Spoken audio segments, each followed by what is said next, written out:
Magandang araw! Welcome sa Araling Panlipunan 7. Sa video na ito ay ating tatalakayin ang unang yugto ng kolonyalismo at imperialismo sa Timog at Kanlurang Asya. Bago ang pagtuklas at pananakop, may ugnayan ng nagaganap sa mga Europeo at mga Asyano. Nagsimula ang ugnayang ito sa pamamagitan ng palitan ng kalakal sa mga Asyano at Europeyong mangangalakal.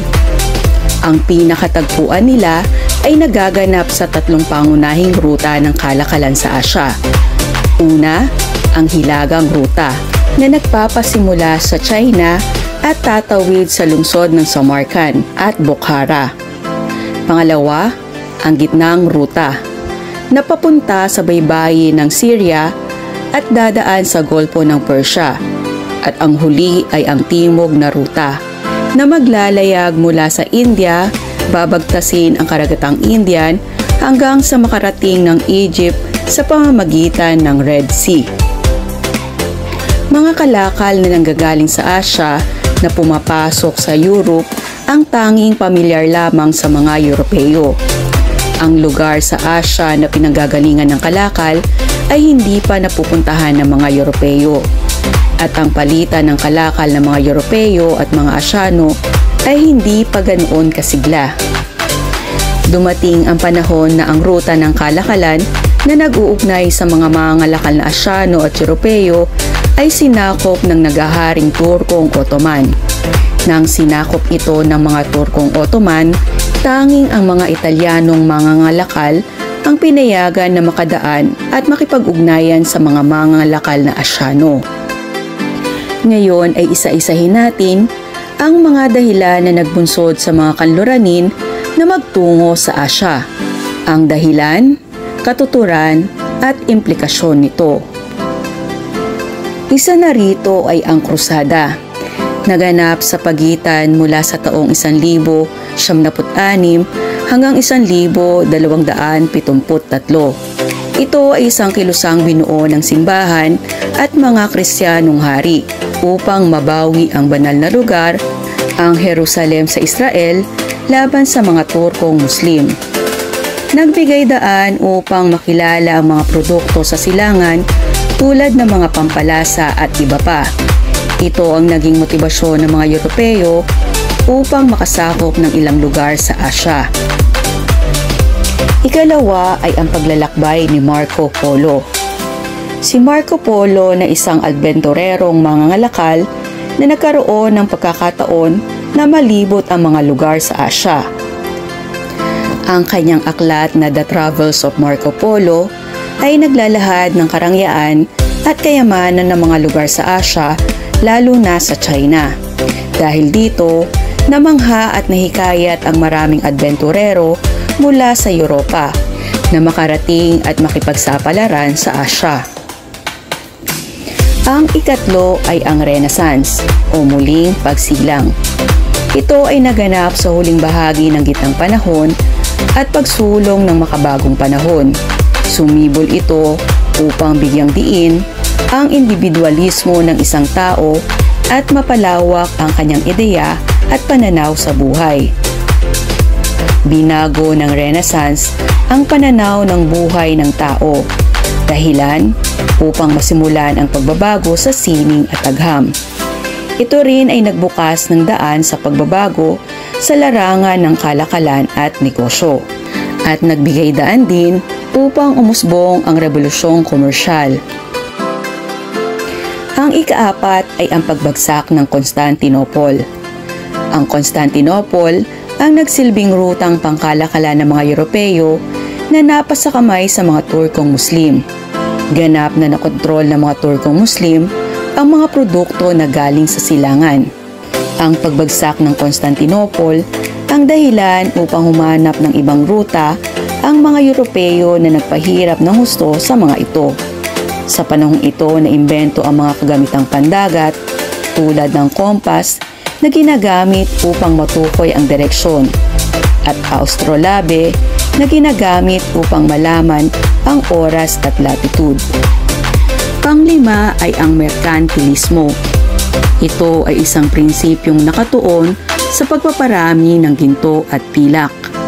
Maraming Europeo ay nagtagisan sa paghanap ng ruta at makahanap ng mga lugar na mapagkukunan ng likas na yaman at hilaw na sangkap. Ang mga dahilan na ito ang nagbunsod sa mga kanluranin na makarating sa Asya. Ang naging daan para sumigla ang palitan ng kalakal ng mga Europeo at mga Asyanong mangangalakal at makilala ng mga kanluranin ang mga likas na yaman, hilaw na materyales na panustos sa industriya. Ang paggalugad at pagtuklas ng mga bansang kanluranin. Pinangunahan ng Portugal at Spain ang paghahanap ng ruta. Maraming manlalayag na Portuges ang naglakbay, ngunit ang pinakamahalaga sa lahat ay ang paglalakbay ni Vasco da Gama, sapagkat nalibot niya ang Cape of Good Hope sa dulo ng Africa na siyang magbubukas ng ruta patungong India at sa mga islang Indies. Kung noon ay Italy, lalo na ang Venice, ang nag-iisang nagkontrol sa rutang pangkalakalan patungong silangan, ang pagtuklas ng alternatibong ruta na natuklasan ng mga Portuges ang nagbigay ng hamon sa iba pang bansang Europeo na maggalugad sa iba pang panig ng daigdig. Nariyan ang Spain, Netherlands, France, England, Russia, Germany at Amerika. Nagpaligsahan ng mga ito para tanghaling pinakamakapangyarihan na bansa sa mundo sa pamamagitan ng pagpapalawak ng mga lupain. Nanguna sa mga ito ang Portuges at Spain na naging matindi ang pagpapaligsahan sa paggalugad sa mundo at pagsakop ng mga lupain. Sa matinding pagtutunggalian ng dalawang bansa ay namagitan ang Papa ng Simbahang Katoliko para maiwasan ang paghangtong sa digmaan ng paligsahan ng mga ito. Taong 1474 ay nagtalaga ng line of demarcation o hangganan kung saang bahagi ng mundo manggagalugad ang dalawang bansa. Ayon sa kasunduang Tordesillas, ang Portuges ay manggagalugad sa bandang silangan, samantalang ang Espanya ay sa bandang kanluran.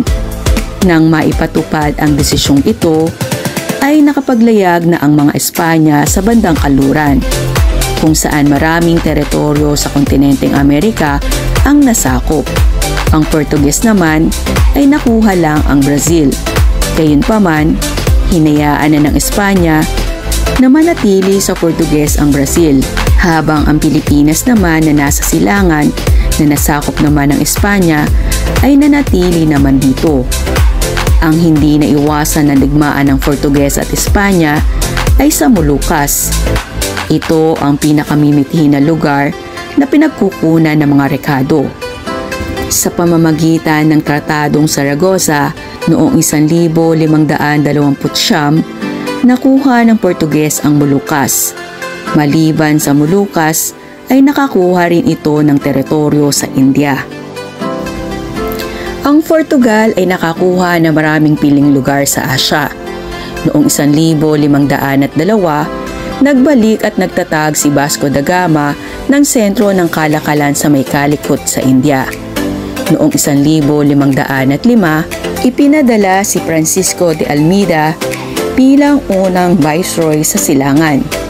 Sa pamumuno ni Alfonso de Albuquerque, noong 1510, nasakop ang Ormuz sa Golfo ng Persia, Diu at Goa sa India, Aden sa Red Sea, Malacca sa Malaya, at Molucas sa Ternate, Macau sa China, at sa Formosa. Mga daungan ang piniling sakupin ng Portugal upang makontrol ang kalakalan. Noong una, ang motibo o paraan lang ay pangkabuhayan o pang-ekonomiya lamang, hanggang sa ipinasok ang Kristyanismong Katolisismo sa mga nasasakupan ng Portugal. Sa kalagitnaan ng ika-16 na siglo, ang Portugal ay may malawak ng sakop sa Asya. Noong 1580, sinakop ng Spain ang Portugal ng 60 taon. Nang makalaya ang Portugal, Noong 1640, ang kanyang mga kolonya ay nakuha na ng England at France. Maliban sa Espanya at Portuges, nakipagpaligsahan rin ang England sa pamamagitan ng Italianong marinero na si John Cabot. Napasailalim ng Inglaterra ang Nova Scotia sa Canada. Nang matalo ng Inglaterra ang Spanish Armada noong 1588, ibinuhos ng Inglaterra ang kanyang atensyon sa kalakalan sa pamamagitan ng East India Company na itatag ng Inglaterra ang sentro ng kalakalan sa India. Nakapagtatag rin ito ng permanenteng panirahan sa Hilagang Amerika. Sinundan ito ng pagsakop ng Ceylon, Malaya at Singapore, pati na rin ang Australia, New Zealand at mga pulo sa Hilagang Pasipiko. Ang England sa India noong taong 1600, ginamit ang British East India Company, isang pangkat ng mangangalakal, isang pangkat ng mangangalakal na Ingles na pinagkalooban ng pamahalang Inglaterra ng kaukulang kapangyarihan upang mangalakal at pamahalaan ang pananakop nito at pangalagaan ang interes nito sa ibayong dagat. Pagdating ng taong 1612, nabigyan ng permiso ang Ingles para makapagtatag ng pagawaan sa surat. Hindi nagustuhan ng Portugal dahil sila ang naunang nanakop. Pagdating ng taong 1622, tinulungan ng Ingles ang mga Persian laban sa Portuges. Dahil dito, nakapagtatag ng sentro ng kalakalan sa kanluran at silangang baybayin ng India. Ang British East India Company ay nakakuha na ng konsesyon o pagbibigay ng espesyal na karapatang pangnegosyo. Noong 1668, pinaupahan na ni Haring Charles ang pulo ng Bombay. Sa taong 1670, sa delta ng Ganges nakakuha ng kapirasong lupain ang Ingles sa pagpayag ni Emperador Aurangzeb, ang leader ng Imperyong Mughal. Dito na itatag ang lungsod ng Calcutta. Madaling nasakop ang India dahil watak-watak ang mga estado nito at mahina ang liderato ng Imperyong Mughal na siyang naghahari sa India. Noong una, pangkabuhayan ang dahilan ng England sa pagpunta sa India. Nang makita ang malaking kapakinabangan sa likas na yaman nito, tuluyang sinakop ang India ng England. Ang France naman ay nakakuha rin ng teritorya sa Quebec, Canada. Nakuha rin nito ang Louisiana sa Amerika at sa Asia noong ika-18 siglo, nasakop ng Pransya ang Laos, Cochin, China, Cambodia at Annam. Ang mga teritoryong ito ang buong kolonyang French Indochina. Ang France ang pangatlong bansa na gustong masakop ang India. Ang ginawa ng France ay nakipagsabwatan sa pinunong lokal ng Bengal. Ginamit ang French East India Company na naitatag noong 1664. Nakapagtatag ang France ng pamayanang pangkomersyal sa Pondicherry, Chandernagor, Mahe at Karikal. Nagtapos ang interes na ito nang magkaroon ng labanan sa Plassey ng 7 taong digmaan sa pagitan ng England at France. Sa tulong ni Robert Clive, ang nagtatag ng tunay na pundasyon ng Ingles sa India. Ang England ang nagtagumpay laban sa France. Ang England ang nanatiling matatag na mananakop ng India. Ang Netherlands sa pamamagitan ng Dutch East India Company ay namahala rin sa isang bahagi ng India. Napasailalim ng Netherlands ang East Indies or Indonesia sa kasalukuyan. Sa unang yugto ng imperialismo at kolonyalismo sa kanlurang Asya ay hindi pa nagkakainteres sa mga kanluranin dahil ito ay sakop ng mga Turkong Ottoman. Ang naghahari sa panahong ito ay ang relihiyong Islam. Noong 1507, nakuha ang Oman at Muscat ng mga mangalakal na Portuges. Ngunit pinatalsik naman ng mga Arabe noong 1650. Noong taong 1907, ang Bahrain ay naging protectorate ng Britanya. Ngunit hindi rin nagtagal, pinatalsik ang mga British ng isang general na si Shah Reza Pahlavi, ang mga British. Ang Portugal, England at France ang mga bansang kanlurani na nakarating sa India.